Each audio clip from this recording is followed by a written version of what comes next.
नमस्कार दोस्तों, स्वागत है आपका पढ़ना कंप्यूटर क्लासेस में। आज का टॉपिक है हमारा ऑब्जेक्ट लिंकिंग एम्बेडिंग, यानी मल्टीमीडिया में OLE का क्या यूज है। OLE से तात्पर्य ऑब्जेक्ट को किसी एक प्रोग्राम से किसी दूसरे प्रोग्राम में लिंक कराना होता है। जब हम किसी एक प्रोग्राम फाइल में किसी दूसरे प्रोग्राम की इंफॉर्मेशन, इमेज को ऑब्जेक्ट के रूप में लिंक कराकर उसे डिस्प्ले कराते हैं, तो यह प्रोसेस OLE कहलाती है। जैसा कि नाम से तात्पर्य है ऑब्जेक्ट लिंकिंग एम्बेडिंग, यानी एम्बेडेड मतलब जोड़ना, और लिंक यानी जब हम किसी एक प्रोग्राम में दूसरे प्रोग्राम की फाइल को जोड़ते हैं तो उसे लिंक कहते हैं। तो जब हम ओरिजिनल फाइल में कुछ चेंजेस करते हैं तो जिस जगह पर वो डेटा जुड़ा हुआ है उस जगह पर भी वह चीज़ें ऑटोमेटिक चेंजेस हो जाती हैं। तो यह प्रोसेस OLE के नाम से जानी जाती है। तो मल्टीमीडिया में भी जो हम प्रोजेक्ट बनाते हैं, फाइल बनाते हैं, उसमें भी कभी कभी एक फाइल में किसी दूसरी फाइल के डाटा को, इमेज को एज अ ऑब्जेक्ट यूज करते हैं। तो मल्टीमीडिया में भी ऑब्जेक्ट लिंकिंग का यूज बहुत अधिक किया जाता है। तो क्या होता है OLE, चलिए हम देखते हैं, बात करते हैं, समझते हैं। तो संक्षिप्त में से OLE कहते हैं। यह एक ऐसा टूल्स है, एक ऐसा कंसेप्ट है जो विभिन्न एप्लीकेशंस के मध्य, एप्लीकेशन मतलब प्रोग्राम, चाहे आपका वर्ड हो सकता है, चाहे वो एक्सेल हो सकता है, चाहे वो नोटपैड हो सकता है, चाहे वो वर्डपैड हो सकता है, कोई से प्रोग्राम हो सकता है, के मध्य इन्फॉर्मेशन का आदान प्रदान करना। यानी कोई जानकारी आपकी यदि नोटपैड में है तो उस जानकारी को आप वर्डपैड में डिस्प्ले कराना चाहती हो, या कोई जानकारी आपकी MS वर्ड में है उसे आप MS एक्सेल में डिस्प्ले कराना चाहती हो, या कोई जानकारी जो आपकी MS एक्सेल में है उसे आप MS वर्ड में डिस्प्ले कराना चाहते हो। तो इस प्रकार से डाटा या इन्फॉर्मेशन का आदान प्रदान OLE के माध्यम से किया जा सकता है। वैसे तो हम कट कॉपी के माध्यम से भी कर सकते हैं, लेकिन उसमें समस्या क्या होती है कि हम जब भी कट कॉपी के माध्यम से कोई डेटा को एक फाइल से दूसरी फाइल में ट्रांसफ़र करते हैं तो डेटा ट्रांसफ़र तो हो जाता है, लेकिन जब हम ओरिजिनल फाइल में कोई परिवर्तन करते हैं, कोई चेंजेस करते हैं, जैसे फॉन्ट चेंज करना, जैसे उसकी राइटिंग चेंज करना, साइज चेंज करना, कलर चेंज करना, तो ये सब काम उसी फाइल तक सीमित रहता है। वह डेटा जिस फाइल में यूज किया गया है वहाँ पर यह इफेक्ट या यह परिवर्तन यूज नहीं किए जाते हैं। तो तब हम OLE कंसेप्ट का यूज करते हैं, जिससे हम किसी भी डाटा को, किसी भी इंफॉर्मेशन को जब किसी दूसरी फाइल से किसी दूसरी फाइल में रखते हैं या जोड़ते हैं या एम्बेड करते हैं, तो जब भी हम उस पुरानी फाइल में, ओरिजिनल फाइल में ऑटोमेटिक हो जाती हैं। तो ये पूरी फीचर्स हमारे OLE के नाम से जानी जाती हैं। तो यहाँ पर दिया गया है कि जब हम एक एप्लीकेशन से सेलेक्ट किए हुए ऑब्जेक्ट या फाइल को दूसरे एप्लीकेशन में इंपोर्ट करते हैं, इंपोर्ट मतलब इंसर्ट करते हैं, उसको शामिल करते हैं। जिस एप्लीकेशन में ऑब्जेक्ट को लिए जाता है, यानी जहाँ से हम उस ऑब्जेक्ट को ले रहे हैं, उसे हम मेन डॉक्यूमेंट या सोर्स डॉक्यूमेंट या सोर्स एप्लीकेशन के नाम से जानते हैं। और जहाँ पर उस डेटा को रखा जा रहा है या जिस फाइल में उस डेटा को इंपोर्ट किया जा रहा है उसे हम डेस्टिनेशन एप्लीकेशन या डेस्टिनेशन प्रोग्राम या गंतव्य प्रोग्राम कहते हैं।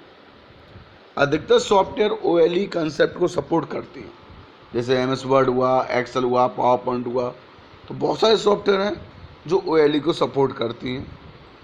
इस टूल्स के माध्यम से ऑब्जेक्ट को विभिन्न एप्लीकेशन के मध्य इंडिपेंडेंटली मूव कर सकती हैं, यानी स्वतंत्र रूप से आप वहाँ भी चेंजेस कर सकती हो या फिर आप पुरानी फाइल में भी चेंजेस कर सकते हो। OLE का सबसे बड़ा लाभ यह होता है जब इसमें सोर्स एप्लीकेशन यानी जहाँ से डेटा लिया गया है कि ऑब्जेक्ट को कोई भी परिवर्तन किया जाता है, चेंजेस किया जाता है, तो वह परिवर्तन डेस्टिनेशन प्रोग्राम में या उसमें रखे हुए ऑब्जेक्ट में ऑटोमेटिक हो जाते हैं।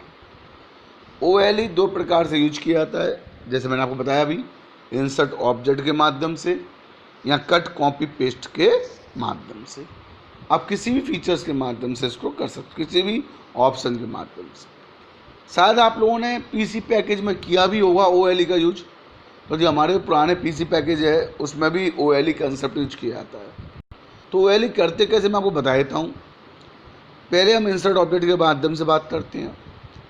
तो OLE को उपयोग करने से पहले किसी एक एप्लीकेशन में उपलब्ध ऑब्जेक्ट को हम सिलेक्ट करते हैं और इसके बाद एडिट मेनू में आकर हम उस ऑब्जेक्ट को कॉपी या कट कर लेते हैं, कॉपी कर लेते हैं। यहाँ पर हम Ctrl+C का भी यूज कर सकते हैं। इसके बाद हम दूसरा एप्लीकेशन ओपन करते हैं, चाहे वो वर्ड हो सकता है, चाहे वो एक्सेल हो सकता है, और उसमें एडिट मेनू में जाकर हम पेस्ट स्पेशल ऑप्शन का यूज करते हैं। और जैसे हम पेस्ट स्पेशल पर क्लिक करते हैं हमारे सामने डायलॉग बॉक्स खुल के आता है और उसमें वो हमसे पूछता है कि आपको अपनी फ़ाइल किस फॉर्मेट में इंपोर्ट करनी है, और साथ में एक ऑप्शन आएगा उसमें पेस्ट लिंक। तो जब भी हम OLE का यूज करें तो उस पेस्ट लिंक ऑप्शन पे हम क्लिक करते हैं और जैसे हम पेस्ट लिंक पर क्लिक करेंगे और ओके करेंगे तो हम वह ऑब्जेक्ट पहली फाइल से दूसरी फाइल में इंपोर्ट एज अ लिंक हो जाता है। तो इस पूरी प्रोसेस को हम OLE के नाम से जानते हैं। और जब भी हम उस फाइल में कुछ चेंजेस करेंगे यानी सोर्स फाइल में, तो उसका प्रभाव आपकी डेस्टिनेशन फाइल में ऑटोमेटिक हो जाता है। तो यह प्रोसेस हमारी OLE कहलाती है। इसी चीज़ को हम और भी एक्स्ट्रा फाइल के माध्यम से समझ सकते हैं। जैसे फाइल में आपको बताता हूँ, उसके माध्यम से भी हम OLE को समझ सकते हैं। तो जैसे यहाँ पर दिया गया है, ऑब्जेक्ट लिंकिंग एंड एम्बेडिंग एक माइक्रोसॉफ्ट टेक्निक है जो माइक्रोसॉफ्ट के सॉफ्टवेयर में देखी जाती है और जो कई स्रोतों से, स्रोत यानी सोर्स एप्लीकेशन से विभिन्न फॉर्मेट में लिखे हुए एप्लीकेशन डाटा या ऑब्जेक्ट को शेयर करने के लिए सुविधा प्रदान करती है। यानी एक फाइल जो एक प्रोग्राम में है उसे दूसरे प्रोग्राम में इंपोर्ट करने के लिए सुविधा देती है। लिंकिंग दो वस्तुओं के बीच एक कनेक्शन स्थापित करता है, यानी इसके माध्यम से दो एप्लीकेशन के मध्य एक कनेक्शन बन जाता है। और एम्बेडिंग एप्लीकेशन डेटा को इंसर्ट करने की सुविधा। एम्बेडिंग का मतलब होता है उस डेटा को दूसरी फाइल में जोड़ना। तो OLE का यूज कंपाउंड डॉक्यूमेंट मैनेजमेंट के लिए किया था। कंपाउंड मतलब दो फाइलों को मिलाना, जोड़ना। साथ ही ड्रैग एंड ड्रॉप या कीबोर्ड ऑपरेशंस यानी कट, कॉपी, पेस्ट के माध्यम से भी हम डेटा को ट्रांसफ़र कर सकते हैं। एक OLE ऑब्जेक्ट एक आइकन के रूप में डिस्प्ले होता है। यदि आप पेस्ट लिंक का यूज करते हो तो आपकी एक आइकन दूसरी फाइल में दिखाई देने लगता है, जिस पर क्लिक करते ही आप अपनी पहली फाइल पर ट्रांसफ़र हो जाते हो। आइकन पर डबल क्लिक करते ही संबंधित ऑब्जेक्ट आपके सामने खुल जाता है और यूजर को आवश्यक ऑब्जेक्ट एडिटिंग की सुविधा दी जाती है, जिसमें आप विभिन्न प्रकार के चेंजेस भी कर सकते हो। दूसरे शब्दों में हम कह सकते हैं कि OLE ऑब्जेक्ट वास्तविक सामग्री को प्रदर्शित करता है, यानी जो ओरिजिनल डेटा पहली फाइल में है उसे दिखाता है। जैसे कोई ग्राफ दिखा सकता है या चार्ट दिखा सकता है या किसी टेबल को दिखा सकता है, कोई भी जानकारी। जैसे फॉर एग्जांपल हमें एक्सेल की कोई चार्ट अपने MS वर्ड में लेना है, तो उसके लिए हम इंसर्ट मेनू में जाएंगे, इंसर्ट टैब में जाएंगे और वहाँ पर ऑब्जेक्ट, इंसर्ट ऑब्जेक्ट बटन पर क्लिक करेंगे। तो जैसे हम ऑब्जेक्ट बटन पर क्लिक करेंगे हमारे सामने एक डायलॉग बॉक्स खुलेगा और वो हमसे पूछेगा कि आपको कौन सा प्रोग्राम या कौन सी ऑब्जेक्ट अपनी फाइल में इंसर्ट करना है। तो वहाँ से हम एक्सेल चार्ट पर क्लिक करके और ओके बटन पर क्लिक करके उस चार्ट को MS वर्ड में डिस्प्ले करा सकते हैं। तो यह फीचर्स हमारा OLE के नाम से जाना जाता है। और इसमें सबसे बड़ा फ़ायदा ये होता है कि हम बाद में कभी भी इसमें कोई भी चेंजेस या बदलाव कर सकते हैं। तो OLE बहुत सारे सॉफ्टवेयर सपोर्ट करता है, जैसे Microsoft window, Excel, Word, PowerPoint, Corel draw perfect, WordPerfect, Adobe Acrobat, AutoCAD, multimedia application आदि का सॉफ्टवेयर है जो OLE को सपोर्ट करते हैं। अब OLE में हमें कुछ चीज़ों को ध्यान रखना ज़रूरी है, जैसे यदि आप किसी डॉक्यूमेंट को एम्बेडेड कर रहे हो तो उसमें फाइल का साइज क्या होता है, बढ़ जाता है, जिससे लोड होने में उसमें दिक्कत भी होती है।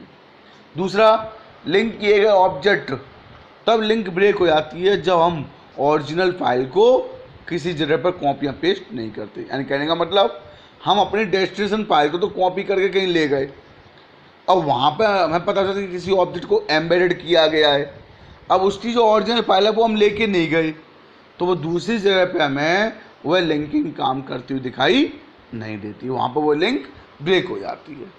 और तीसरा, इंटरऑपरेबिलिटी सीमित होती है, यानी यदि आप एम्बेडेड या लिंक ऑब्जेक्ट आपके सामने आपके पास उपलब्ध नहीं है तो आप उसमें किसी प्रकार का बदलाव नहीं कर सकते हो। तो ऐसी कुछ बातों का हमें ध्यान रखना पड़ता है कि यदि हम OLE का यूज कर रहे हैं तो जिन फाइलों के मध्य OLE है तो उन दोनों फाइलों को एक साथ रखना आवश्यक होता है।